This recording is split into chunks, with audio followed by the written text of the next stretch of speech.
Welcome to the Short Rod Show. You're talking with Ben. And you got Brett. Thanks for joining us, everybody. We are on Season 2, Episode 8 now.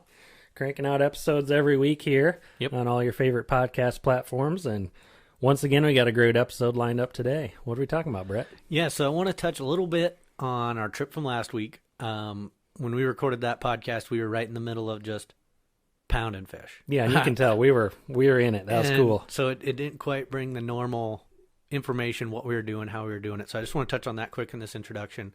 Some of the more basics of what we found while we were out there, that sort of stuff. Also, Ben was running some new gear. So we'll touch on that a little bit on this intro, but the main topic for this week's episode is going to be live bait versus plastic. Yeah, and we've gotten a lot of questions on that. I don't think I would call it versus plastic. I'd just say live bait and plastic. Yep, absolutely. That'll be They good. They definitely go hand in hand. It's not one or the other sort of thing.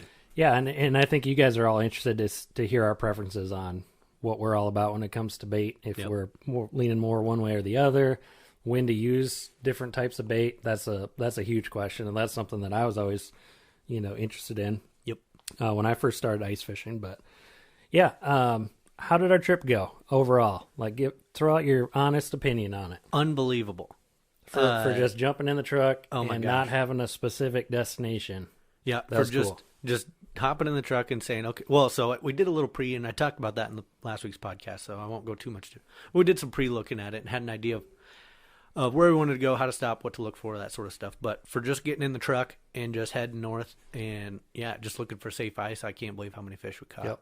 And I wouldn't say we caught real big monsters, but still, solid fish all the way around, 9, 10-inch crappies, 7, 8, 8.5-inch bluegills. Enough for a fish fry. That was awesome. You can't beat that. I mean, for going to lakes that we've never been before, just kind of running by the seat of our pants, I don't think we could have hoped for anything better. Yeah, and I will say, when we first rolled in, and it was like 5:30 at night, we go to this little hole-in-the-wall kind of lake, and it looks awesome. Yep. Kind of dark, the sun was just starting to go below the tree. But the ice is dark, too. Like, it was just cloudy. Oh, yeah. So we get out there, and we're all revved up, just in our sweatshirts, and it's freaking 10 degrees outside. Go chop a couple holes, about an inch ice. That was a kick in the shorts. Yep. And we're thinking, oh, my gosh, we're going to have to run an hour north again or a couple hours north. But then, Brett and his Googling skills. Had all another over lake in our back pocket. Yep. Plan B. Yep. Away we go. Already four-wheeler tracks running out there. So there's already a shack out there. So that's a good lesson to be had there, that ice fishing conditions and lake conditions change within a minute of other lakes. Yeah, it really depended on the depth. Depends on so many different things. Yep. To see what is actually going to create safe ice for you, and what, the lake that we were on and made it out on, that lake had been froze for a while. Yeah. Versus the other lake was pretty fresh. So. And one thing I think, at least I learned and, carried forward, is we really left no stone unturned when we were going to a new lake. Now, that one we hit when it was getting dark, just at dusk, we really didn't try to dissect that lake. We just went out, tried to find fish as close to the shore, or as close to our access as possible. Because it was dark. Personally, I wasn't real comfortable with doing a lot of exploring in the middle of the dark. It's hard to do that when it's dark. But that next lake we went into the next day, so believe it or not, we didn't sleep great in the pickup, but we did get a little bit of sleep. Believe it or not. We were on the road by about 4:30 in the morning, looking for coffee. And then once we found the lake we wanted to stop at, it was maybe 5:30 we were parked at that boat ramp? Yep. Looked at the map, had one spot that we wanted to for sure go to, so we beelined it to that. But then after that, we really left no stone unturned. We went way up into the reeds looking for stuff. We went way out into the basin looking for fish. Yep. Ultimately, I'd say what was really the dictator of catching fish was that dawn to dusk bite. Yep. Middle of the afternoon out there was really nothing. Yeah, and that's pretty typical. I mean, we use that as a time to record our podcast, to be out there in some action, but we know we're cooking our food out there. Yeah, just a little more relaxed. And that's when everybody started showing up too. That was crazy. Yeah, I still feel like they were watching us at noon, and all of a sudden everyone is just starts Plowing coming out. Go from nothing to 5 other shacks out there with us. So, and that was a good time. A little bit that I learned about the Panoptics. I wouldn't say that we wouldn't have been able to find the fish without it, but I would say that it got us something that it provided us this year that we haven't had in the past is it got me to locations where we could just set up the shack and catch fish all day long. I don't know just consistent fishing that spot. I've done that, been able to do that before. Yeah, that's difficult. Maybe it was just happened to be the spots we were at. Maybe it was luck. I couldn't tell you for sure, but I know that I pointed in some directions with the Panoptics. I said, Ben, there's fish 50 yards away or 50 feet away. Go drill a hole, and he's finding fish. And then we ended up just in areas where big schools were just constantly coming through. Where in the past, by the time we'd do that, we'd find a few fish here or there. We'd catch them definitely, but I never really felt like we were able to set up on a spot and expect to catch fish consistently all day long, which that third lake we went to, we were definitely able to do that. And we used the Panoptics to find that. Yep. Yeah, and I think if we would have been on a little different schedule and had some different arrangements for being overnight, we would have been out there during the night bite again and just gone all in on it. But for a quick trip, a few hours away from home, can't beat it. I mean, it was a 24-hour trip. By the time we stopped at the lake we fished, the first lake, to the time that we left that third lake to head home was 5:30. It was literally 24 hours. Mm-hmm. We got to the first lake at 5:30 on Friday evening, and we left to head home 5:30 Saturday night. Yep. Whirlwind tour on the short rod show. Yeah, it was pretty sweet. That was awesome. But I'd do it again. Ben, you were busting out some new gear that you hadn't tried, but there's been a lot of buzz around Facebook on them. Talk about them. So picked up a deal on the Norfin Klondike boots. Mm-hmm. And they're the gray ones with the kind of yellow toe on it. They have your kick-out ice cleat. And did you ever try that? No, I haven't yet. No. It's real stiff to kick out. So, which I get it. You don't want flipping out. Yeah, you don't want it flipping out all the time. But so in years past, I've used the military bunny boots, like the black bunny boots, and they are hard to get on and off. They're really short. And so I'd always get water coming up my striker suit, which isn't a big deal. Usually it'll be waterproof or whatever, but it freezes bad. Like it'll freeze all up through on your leg coming up. And they're just really heavy. They have like the wool layer inside or something, rubber sealed in between them. Do you have problems with your feet sweating then at that point? I do. Yeah. My feet get really hot no matter what I do. Like I've had the best luck with like 2 pairs of wool socks, like the really thin wool ones and then the thicker ones over top. Mm-hmm. But even then, it was just once your feet get too sweaty, then they get cold no matter what. So I was reading some reviews online on the Norfin products, and I think we saw them at the ice show a couple years ago. They're like Russian. Yeah, and you pick them up, and they are super unbelievably light. Oh my gosh! Like they're made of nothing. It's super cool. So if you're putting in some miles, like we do, huffing around. I mean, geez, last weekend we climbed up the side of a iron mine. Some pit mines. That was a little sketch. Scoping out lakes. It's perfect for that. Yeah, exactly. So, pick those up. Got a free hat with them. It's just pretty cool. And, they were super comfortable. They have a removable liner. You can pull that out, dry it out. My feet never got sweaty. Like, I wore them all day, pretty much all the time. Feet were still dry, no problem. Nice. And I wore them with cotton socks first, which usually you don't want to do. Didn't seem to matter. I mean, it wasn't super cold out. So, I think they'll hold up really well. They're like a foam material on the outside and then, an inner liner. And they're super grippy. That's pretty cool. Like I used them snow blowing yesterday. Slip on and off, super easy. So nice. They're more like your kind of muck boot style, I guess, or something kind of similar. They just don't have that rolled neoprene. Yeah, they don't have the neoprene top. But so I was really impressed with them. Nice. So that's not a plug by any means, but I think they're a good investment. Yeah, I'm happy with them definitely. There you go. For the money. Way better than what I had before, so I'm just gonna give those away or do something with them. So nice, cool. Well, we'll get into some live bait versus plastics here coming up next. The Short Rod Show. Welcome back, everybody. Thanks for joining us again here through the break. Today, you caught us talking about a little bit of live bait and plastics. The two main go-tos, right? For any kind of bait you're using. I hear guys fishing without bait, but I don't normally do that. No. I always got something on there. There's got to be a pretty aggressive bite if you're just throwing a spoon down there with a bare hook. But we did that pike. It can be done. Took that origami spoon. Oh, that's with right. Nothing on it. Yeah, if you're snagging fish. You think I snagged it? No, I don't. No, I don't know. That thing's No, wild. he It definitely might have. came in and grabbed it. It was on the corner of the mouth, so it was good. How do you know that? I remember it was stuck in there. That pike that I had last weekend? Oh, it broke off, didn't it? Yeah, it came off. Oh man, I'm thinking something else. I'm definitely thinking because we never saw anything. I'm making that up. Oh, disregard. You just that. saw it on the camera that it was a pike for sure. Exactly. And I was ripping that origami blade Man, trying that to get him out of there. That Panoptic just showed that hook right in the corner of the mouth. Just showed it. Yeah, you could see it go right in his mouth. Mm-hmm. So let's talk live bait first. Yep. So that's kind of that's probably what you grew up on. That's what I grew up on too. I Yep. mean, what's the main bait you think of ice fishing? And I mean, honestly, that's my first go-to too is live bait before plastics. Even now, anyway. yeah. Yep. I mean, I think waxworms are tough to beat. Yep. A couple of options are waxworms. You can get these butter worms or butter. I think it's butter worms or butter caterpillars or something like Yeah, that. just Butter a little worms. different kind of They're larva. just they look like a big fat waxworm is what they look like. You got your spikes, maggots, red spikes, whatever you want to call them.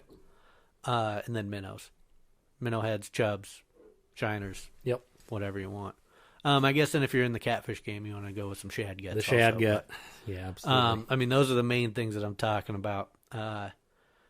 I guess, yeah, my first go-to is almost always, because they're easy to keep alive. I always keep, I'll buy a 250 tub before the season, waxworms. I always have them on me, and they're usually the first thing going down the hole. Yep. I think that's where we work really well together is that your first reaction is to go plastic. Yep.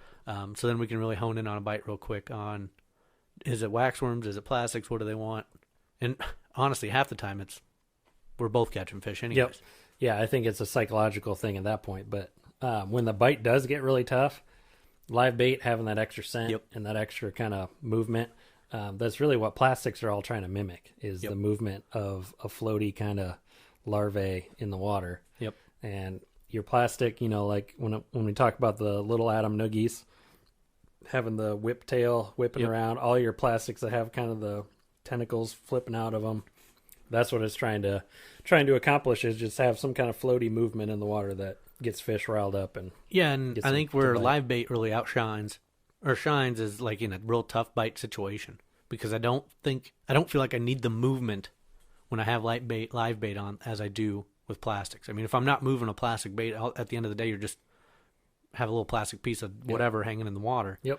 You need movement with the plastic to make it look like anything. Otherwise, it's just a thing down there. Yep. Where with the live bait, you got some scent. You got, even if you're holding the bait, you can never hold it perfectly still. So if you put a little piece of live bait on there, there's always little tentacles or some guts or something hanging off that's making a little bit of micro movement. Yep.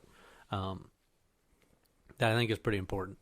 Like I said, especially when the bite's tough. Yep. Where you're on some real finicky fish that have really seen everything thrown at them. And you've talked a little bit about it in the past too, but you squish your waxworms and really every get time. a little I'll put juice coming out of them. Anymore, my go-to thing is if I'm running a jig or a cadis or whatever, is I'll put 2 waxworms on there and I'll pinch them and pop them. Yep. I mean, your fingers get gross, but it's a lost cause when you're out on the ice. It has increased my catching a lot. Yep. Because then you got a little bit of juice in the water maybe. I don't know if that's really how big of a deal, but what it is, you got little guts and tentacles and crap hanging off the waxworm that really give it a lot of movement, even with very little subtle touches. Yep, definitely. And then I've experimented too with different ways of hooking up a waxworm on your jig. So like on spoons, I'll tip it through kind of the tail end and let it flop around the long way. Or, on a jig, we all know it's, thread it through like you would an earthworm or whatever. I would say we all know that. I definitely don't do that. Which way? Thread? Or no, I'm talking to put it on a jig. I don't do that. You just let it dangle? I just poke it straight. Well, so like I said, I'll put 2 on there. Yep. I'll thread one on and then I'll just poke one on sideways. There you go. The old cross. The waxy so it makes cross. a little cross on there. Yep. That's exactly what I'll do. And then you got a little bit of both going on there. Yep. I don't know if it makes any difference or not. But I mean, it varies your profile in the water. Depends on how the bite is. If the bite's tough and you want a smaller presentation, you're fishing the cadis with a tiny little chunk of half of a waxworm on there, basically. Or, no, I still put 2 on there. Yeah, but if it's really tough, that's what I'm saying. You can vary it from very little bait all the way up to Yeah. Big glob or cramming nothing. 2 or 3 on a spoon and letting them flop all over. But yeah, waxies are kind of the go-to. Yep, waxies.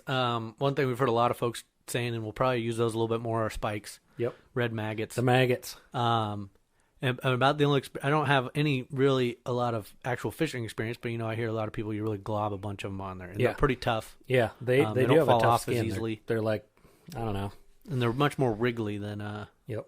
waxworm is also, I think. And they come in lots of different colors. We got a question on the different colors. I think that's of an that. artificial thing. I don't think they naturally It come in is, yeah. different colors. Yep, Yeah. but I don't have as very much experience to be able to say one way or the other. I don't I think just you know, our standard colors of white, red, pink, green. Those are kind of the colors that produce anyway, no with matter plastics. what. With plastics, so that'd probably be a good bet, good safe bet going with any of those colors. But Yep, and at the end of the day, I would imagine you just fish those real similar as a waxworm. Yep. Minnow heads, I think I run a lot of fathead minnows is what I run. And I've done a little bit of both, where I'll clip them off right behind the head, and you just put the minnow head on there. Mm-hmm. But I've also done it where you clip the tail off too, and then you got the whole half the body sticking on the head as well. Okay. Much bigger presentation. Yep. I couldn't tell you one way or the other whether one works better than the other one, but Or fish them live. or fish them live. Yeah. I mean, that works too. That's usually my go-to, like a set rod. Fish them live. A lot of times where I pin my hook. So what I like to use is a fairly large jig, a vertical type jig, and I'll either put it in front of or behind the dorsal fin.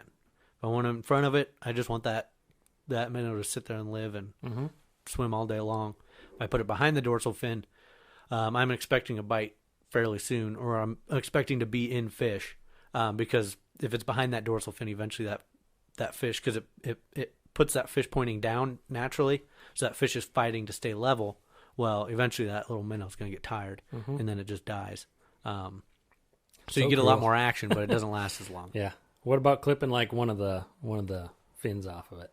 No, I've never done that. Swimming around sideways. Never done that. One thing I have done, and I should have put a camera down to watch it, is I put 2 minnows on, and I put them pointing different directions. I put The minnow tug of war. yeah, so they're fighting each other. Sure. As they try to swim around. I mean, I've caught a few these are little crappie minnows, and I've got some crappies on them.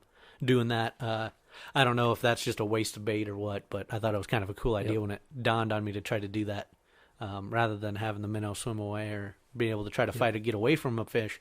Now they're fighting against each other and they can't really go anywhere, but Makes there's sense. a ton of action. Yeah, it creates a lot of movement in the water. Yeah. And, fish can see it a long ways. Yeah. I know a lot of people, some people like to rig up their minnows, with a split shot and then put it on a little hook. I don't know. I guess I don't really carry split shot with me anyway, so I just use a weighted jig. Seems to hold the minnow in place pretty good. Then they can't run away from that fish very quickly. Swim back up to your hole. Yep. Yep. The big thing with live bait, of course, is transporting it out on the ice, getting it. Yeah. I mean, minnows, you're basically going to a bait shop, collecting them, putting them in something, keeping them alive, carrying them out in your shelter. Yep. I know I've had a minnow bucket tip over in the shelter. All Just kinds running a of regular minnow bucket's havoc. disaster. We both are running the angle. Well, I got to give a shout out to Denny. Yeah, because I've just got Denny's angle for the last 4 years. I've never done the one stop outdoors branded angle. One thing. I guess I've never used the Fraybill version of that the Magnum bait cooler. I've never used it on ice. But one thing I don't really like about the Engel one is that seal freezes. And I don't know, maybe the Fraybill does too. You're talking the little gasket around the top. The little gasket around top will collect some condensation. It'll freeze. Then it's kind of a pain in the ass to get your bucket open. Yep. Or I don't know, maybe or it'll start to tear that seal, and then you lose your seal for the summertime also. Yeah, that's about the only annoyance. Otherwise, it runs great. I was gonna say they keep your bait going for a long time. Well, when the water's cold, it doesn't really matter. Anyways, the bait will live for a long time. Hell, I've had minnows still flopping around when I put them in my bait puck. So that's another tip too. If you guys don't do that, is if you're just gonna use your minnows for heads or bodies, you don't care if they're alive. If it doesn't really matter. What I'll do is I'll put them in the angle or whatever. Or actually, I've used a cup. Were you with us when we did that? No. I stopped at that bait shop in Webster City. What it was it wasn't a bait shop, more as a trailer. Yeah, that's before we went to Brushy. Yeah. In their garage, so it was a trailer park trailer. Real scary. And then there's there's cameras everywhere. Oh my God, Jesus. So it was a trailer park trailer, and then they had their little, like a little side shed garage thing. And there were cameras. There was a camera on the front door. There was a camera on the back door. There was cameras shooting all over the place. Bars on the windows. I'm like, what the hell? So I go. It says knock on the front door if you need bait. And so I go knock on the front door, and this lady answers in her freaking robe at 8:30 in the morning. Yeah. It wasn't that late No. or wasn't that early. And I'm like, hey, so I hear you guys got minnows, because I was very timid. I'm like, I don't know if I should be here or not. She's like, yeah, wait for me around back. So she goes and opens the door, and all it is a tank of minnows. Like, it is not a bait thing. Like an aquarium? It's just, we sell minnows here, and that's it. And then, so I mean, prior to that, I expected, it was kind of like an actual bait shop where they'd give me a bag and fill it with water and give me some minnows. No, they didn't have anything to give me these minnows. So I go in the back of the truck, and I have this little Tupperware cup. I think actually what it was like a shaker, like a protein drink shaker cup. So I'm like, well, I got this. And so it's like, all right. So she just dumps 24 minnows in that thing. And there was no water for them, really. So I just got them in this open cup. And we take them there. And shit, those things lived all day. Yeah. But I just take a couple of them, put them in my bait puck. Yep. And I was just fishing with the heads. Yep. And yeah, they fished just fine. That'll be $10. No, they were cheap. They were like $2. She It was got out of bed cheap. for a $2 minnow skeet. Yeah, super cheap. That's amazing. Yeah, but that's what bait shops are built on, keeping good local bait, live bait going. But at the same time, if it makes it a little difficult if you run out middle of the week after work, bait shops are closed, early mornings, that kind of thing. Yep. One thing that is really cool that I see some bait shops doing is a live bait vending machine. Yeah, but I don't know if you can get minnows out of that. Can you? I don't know. That's a good question. I'm sure you can get waxworms and that sort of stuff. I could be wrong. I've never used one. If they stock it every day, they could throw it in, a Ziploc bag with some nitrogen in it. I don't know. I don't think so.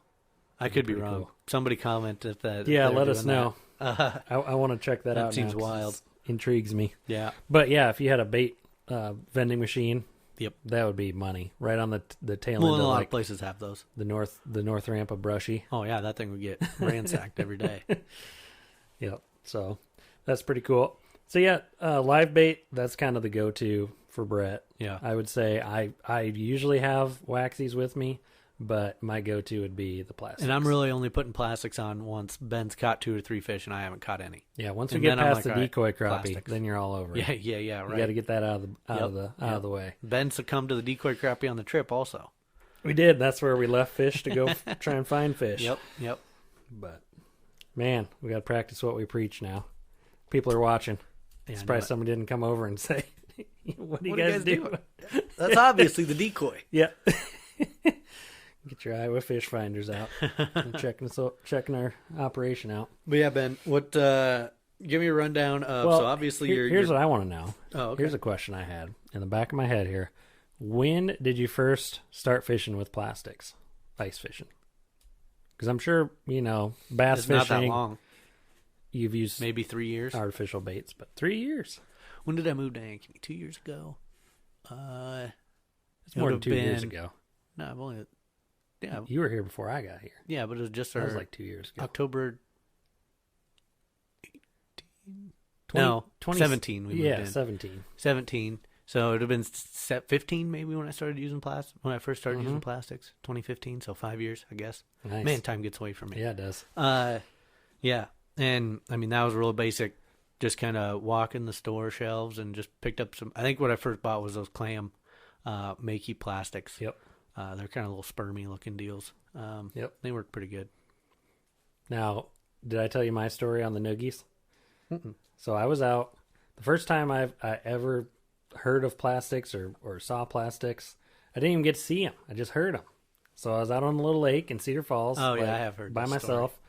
And I'm not catching anything. I'm seeing these crappies coming in, like 30 feet of water. They're coming in about 20, looking at the waxy on a jig. Out. Don't care. Yeah, crappies don't really seem to eat waxworms very well anyway. So, like, what the heck? Well, these two guys start, they set up kind of within earshot of me. And, of course, my old uninsulated shelter, you could hear everything. Yeah. Like, it's just paper thin. And, like, man, if we we're just catching fish after fish. Like if it weren't for these noogies, we wouldn't catch anything. Yeah. And I was on my phone trying to figure out what the hell, how do you spell noogie? It's like Noogi. Yeah. It's like, and so I finally figured it out. And I looked them up. I'm like, oh, shoot, those are kind of cool. Yeah. And went down to Hank's down there in Waterloo. And, of course, they had them all over. And the guy was just like, yeah, dude, you need to You get got to buy these. These are Yes. it. He's like, we normally sell out of these real quick. Can't get any more for the winter. So I stocked up and never looked back. Yep. So, I mean, just any kind of plastic that's got, it's cool to experiment with them because you can have all different kinds of profiles. But really, you want something that just has a kind of floaty aspect in the water. Yep. So that kind of bait with the long tail. That's always been the go-to. Oh yeah, that works. Yeah. Works. So what are your well. thoughts on more like those insect-looking ones? They got all the little tentacle-looking plastics with all I the think legs. those will work good too. I think it comes down to Because that's really to me that's like there's categories of plastics. It's like those insect-looking plastics, or you got those whippy tail-looking ones. I'm trying to think of what else there might be. You got some scents, but I don't know anything about scent. I kind of see it as really worth I anything. fish more like the lowest common denominator baits, to where I know it's all about profile, right? Yep. So if I'm fishing a huge bait, that's way too big for most of the fish. Yeah. I might catch a bigger one, maybe, but I might not catch any fish that day. So I normally downsize, down to just a smaller plastic bait with one tail or whatever. Work it kind of however I feel like, and usually get on some kind of fish. Yep. So that's more of how I fish those. Because you can get huge plastic baits out there too. That's like summer baits. Yeah. And I don't know if it might work good for some fish. Yeah. Bass would like 'em. One thing I've done before is with the plastics, if you get like those insect type plastics, so they got 5 or 6 legs coming off of them, but they're always usually on a single plane. Like if you looked at it one way, the legs are all flat. coming off an end, or they lay flat. Where sometimes I've turned them up vertically rather than running them horizontal. Oh, okay. And then that gives them more of that vertical presentation, like a bait fish or something, rather than a horizontal flat piece. It just kind of depends on how the fish are coming into it and how they look, I assume. Yeah, and you can modify those too. Nothing saying you can't take a clippers and cut off a couple sides or trim them down. That's usually how they're made to be. Oh, yeah, They make them really big, and if you want to modify a couple of them, feel free to go crazy with the clipper and That's another thing, how cut I them up. determine what baits I want to buy or get is, can I resize them for what I'm fishing? Yep. If it doesn't look like they're going to be easily resizable, I'll usually pass on it. Yep. If I can resize it, some of them you'll see they got little different lengths of beads or whatever, little balls on them or something. You can clip those off or something to resize your bait. Or if you want a bigger bait, put a fresh one on and a new one that's real big, and then clip them down to the size that you want them to be. Yep. Well, we're talking different kinds of baits. Let's touch a little bit back on storage, because some people may not understand how to store these properly. Yeah. Because I know I sure didn't No. when I took waxies out the first time. I had them in a little cup Oh from yeah, the bait that's shop, what they come in. and boom, breaks open in the bottom of the shelter while you're getting out to the You lake. got waxies everywhere. You got sawdust all over and waxies all over. But yeah, you touched on the bait puck. What's a bait puck? I don't know, a little puck. It looks like a puck that's hollowed out, and you put bait in it. Like a hockey puck with a cap. Also, people use chew tins. Yeah, that sort of deal. The big thing for me on the puck is insulation. Yes. Yeah, I suppose. Because I've froze waxies many times. While you have them in your pocket, you froze them. No. That's what I mean. No, but I'm always paranoid I'm going to freeze them. I mean, it's not like you can leave that bait puck outside in your truck all night and not expect them to freeze. That's true. But if they're in your pocket, I don't know. Do they generate their own heat? Maybe. I've always kept them alive overnight. Doing that. Outside? Yeah. In my pocket of my coat, outside. When it's below freezing? Yeah. Really? Yep. Okay. Yep. I think the insulation you does a that. little bit too. All right. I don't think they'll live like as long as Forever. they were before. No, but, definitely not. that was a game changer, getting something insulated and Yeah. actually keeping them alive more than one day. Yep. Well, then also there's a little hole in that bait puck for them to get air in there. Yep. Where your chew tin may not have that. Yep. Hole. Yep. And then, so you got your bait pucks. I'm trying to think what else there might. There's the huge bait pucks too. You could use for bigger minnows. Magnum pucks. Yeah, but those, you can't really throw those in your pocket as easy. No, I don't even own one. Yep. the big thing for plastics would be that Widowmaker plastics wallet. Yeah, I mean, there's a lot of different brands of them, but yeah. But just having a place to store different plastics versus All in one spot rather than having them all sitting in in the their bottom of your original bucket. bag, or spilling out all over. Or, Yep. Yeah. Yeah, that having that plastics wallet is real handy Yep. to have. Yep. And then you can see what you're flipping through. What I like about that other one is that Widowmaker wallet is it's clear plastic baggies. So like as I'm flipping through it, I can see 2 or 3 baggies through that. Oh, I want that one, so I flip through it. Yep. Rather than only being able to see one at a time. Yep. Maximize your efficiency while you're out on the water. You're not rifling through stuff It is you don't handy. need. Yep. Yep, absolutely. Yeah, so plastics are kind of a game changer for me. That's once I started fishing plastics, I really upped my game. Yep. Because then I just kept changing bait presentations until I found one that worked. And in general, that would work over a wide variety of fish and So different conditions. Have you ever? So obviously, when you're talking putting plastics on, you're talking about putting them on a jig, like a dropper jig. Yep. Have you put them on anything else? Spoon, I've run vertical them on spoons jig before. Yep. that sort of deal. Yeah, and usually with spoons, I try for the wider presentation, the wider profile with the tentacles kind of flipping out. Yeah. That kind of like I think they're called like a spidgy. That's one of them from the Noogie company. Oh, gotcha. That kind of profile where it's like kind of like a snowflake or like like a spider. Yep. Body in the center, a bunch of legs flipping around too. Yep. Now, those do work pretty you good try to with have spoons. them running vertical, or do you try to make like an L shape out of your spoon where you're running where you got the spoon going vertical and then you try to hook the plastic so it makes like an L? I try and do it, like an L. Yep. Horizontally. And actually, if you can, what I need to try is your trick with the minnow head. Do that with plastics, where you pull your treble hook off, slide your bait right in the center of your hook, and then clip it back on, and then you have something that's kind of like a skirt jig, like a bass jig. So I have heard of people, and I've never done it. Is they'll buy like those gulp minnows, like the plastic gulp minnows that are scented, and they'll put the minnow head on their Yeah, and we tried what are those? The freeze dried ones? Not freeze dried, but the fake. They're real minnows, but they come in a package. Oh, yeah, those salted minnows. Yeah, no, they're not salted though. I know, I didn't have any. They're luck like with those. vinegaried. Yeah, they sucked. Yeah, and then they're usually leak out the everywhere. brand you buy at Walmart. I don't know what brand there even are, but there's a whole host of packs. They're usually I consider them catfish bait mostly. Now, one thing that I used a while back that I probably could revisit is that Berkeley power bait. Yeah, The little dough chunks. Yeah, that was similar to what I meant by like those gulp minnow heads. Oh, I guess okay. they're more plasticky than Well, they are yeah, dough. the But Berkeley one is just kind of like a dried out kind of dough. It's not going to like leak all over. like a crappie nibbler sort of thing. Yeah, we need to get some more of those this year. Yeah, we Try can it certainly out. try that. 'Cause That's kind of interesting thought. What's cool about those is they kind of melt away in the water. Yeah. You use them for 5 minutes and all of a chum it a sudden little. Yeah. there's nothing left. They just have a bare hook. So that's pretty cool. That would be interesting. That's Yeah, that's another a good thought. That's another type of bait. I wonder how well it'd fall apart in the winter. Have you used them in the winter? You've used them to the ice? They get real squishy and real. The ones I was using were the crappie bites. Yeah. And they're chartreuse is what I remember about them. But Yep. I remember keeping some of that gulp bait in my tackle bag, and it, no matter how tight you tighten the cap, it just leaks always out all leaks, over. yeah. And you got this like terrible fishy liquid coming out of them Yeah. all over your stuff. Yeah, It's yeah. just That horrible. stuff always, it must be very like small molecules that gets through everything. I mean, it just passes through everything. Yeah. Yep.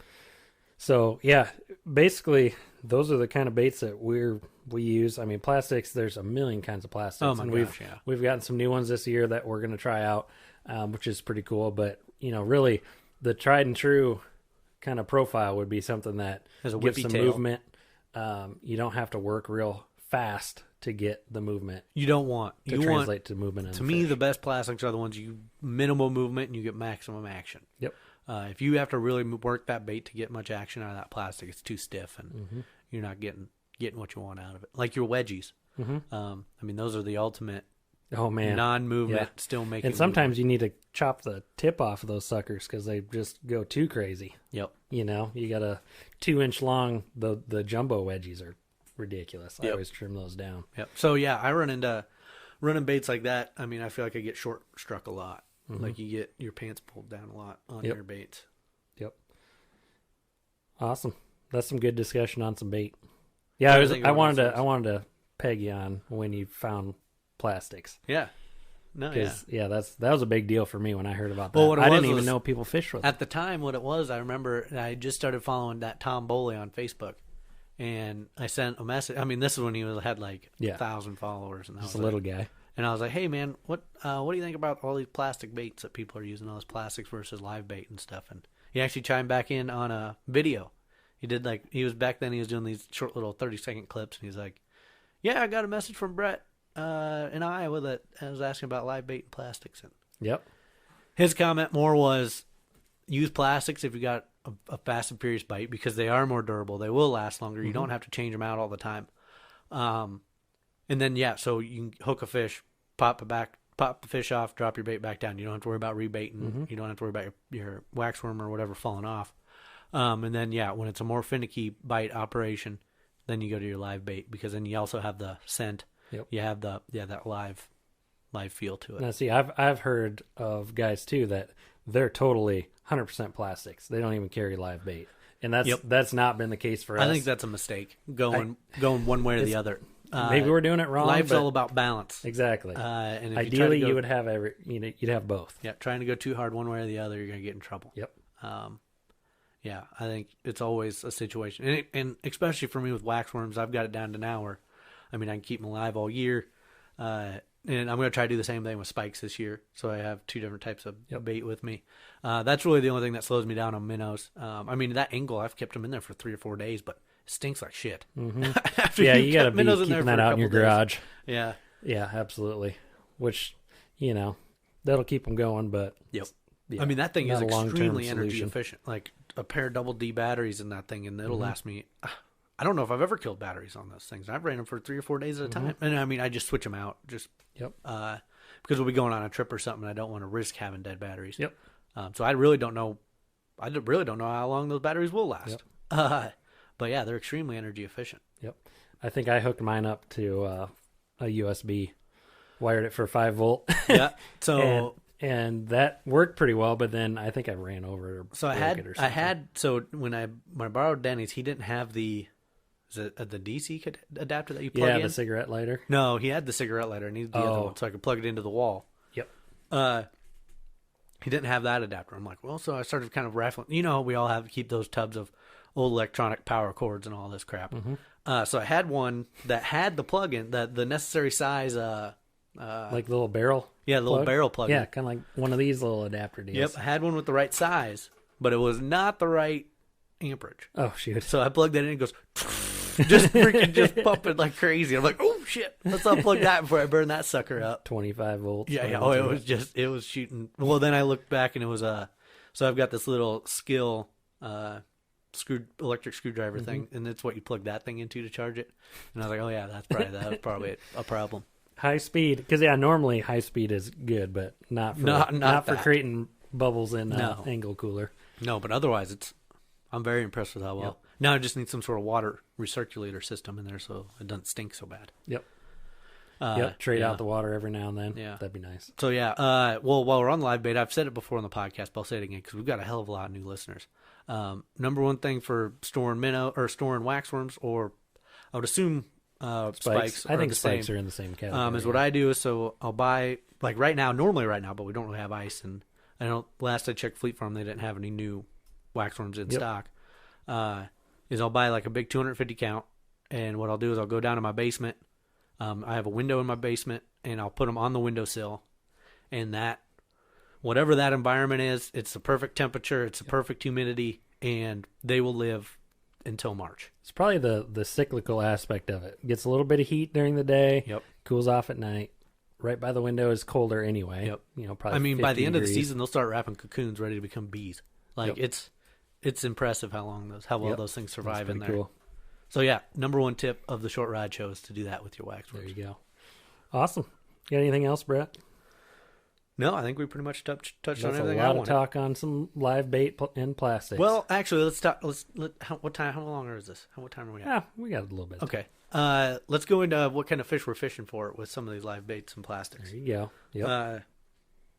So, I mean, primarily we're pan fishermen. Yes. I mean, well, actually, I'd describe ourselves as opportunistic fishermen. We are fishing for whatever's biting. Yeah, at that point. I think you're in trouble if you're only going out for one specific fish and whatever. Yep. But primarily what I'm using plastics for is panfish. Yep. I'm not fishing plastics for catfish. I'm not fishing plastics for walleye. I'm not fishing plastics for, I don't know, what else? Pike, whatever. I mean, I don't really fish for we don't pike have anyways. But we don't have lake trout around here. No. That kind of thing. I'm fishing plastics for crappies, bluegills, bass. Mm-hmm. Those are the three main things that are eating plastics. Yep. Right? Have you caught anything else on a plastic? Have you ever caught a walleye on a plastic? Have you ever caught a catfish on a plastic? Have you ever caught... Yeah, no, I caught a walleye on a plastic once. It was on a noogie, but it was a smaller one anyway. Oh, shit. No, I take that back. Yeah, up on Brushy, we've caught some walleyes on plastic. No, what I remember was last year during that tournament was you were working that... Well, you didn't know at the time it was a walleye. Yep. Working it with a plastic. It would come up, go back down. Come up, go back down. You left that hole. I came right back to that hole. Bam. Freaking smoked a minnow head right away. Yep. Yeah, that was pretty funny. Minnow heads are pretty productive on Brushy. You don't run into that problem very often. So during that tournament, it was a panfish tournament, and we just could not get out of the walleyes. Yep. Yeah, even the DNR guy was like, son of a bee. Man, you guys are doing pretty good. We just could not get out of the walleye. He wanted us to eat them. Yeah. And I was like, nah, we're here for a panfish tournament. He was and I was disappointed. like, holy crap. Yeah. But, I mean, the waxies, that's quintessential panfish bait right there. Yep. That's bluegills, And crappies. that's, I mean, anything in these ponds, like urban type stuff, type Perch. settings, Yep. waxworms, and plastics. Or spikes. Spikes will do the same kind of thing. I really wouldn't worry too much about minnows. They're good bait, and I'm not knocking on anything, but they're a pain in the ass. They're not as easy to keep around. Yep. Keep going. You always have to go to the bait shop to get them, and then you have to come out where. Yeah. Here, I mean, it's half an hour to the bait shop, and I live right next to the dang ponds. Yep. Rather than driving all the way there to get minnows and coming all the way back, I can just go out and have them. And you may see us use some bigger minnows from time to time. We're working on a little something here. We'll see if that pans out. But dude, that's something where you're talking using crappie minnows, using bigger chubs, bigger suckers. Yep. For pike, any Muskies. kind of muskies, predator fish. So here in Iowa, big walleyes. we are fortunate enough to not have seasons. We don't have any fishing season. Fishing's always open. No, any species. I don't think there's any, right? I don't think anything has paddlefish, but whatever. I'm not going to catch paddlefish on. Those are river fish. But, so we're fortunate enough to, we can target anything at any time.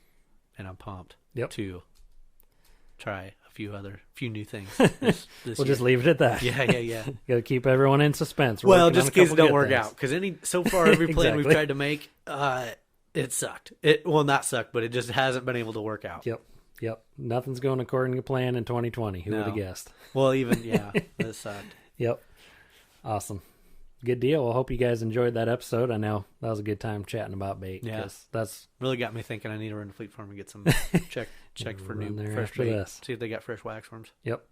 Sounds good. All right. Well, we'll catch you next time, guys, on The Short Rod Show.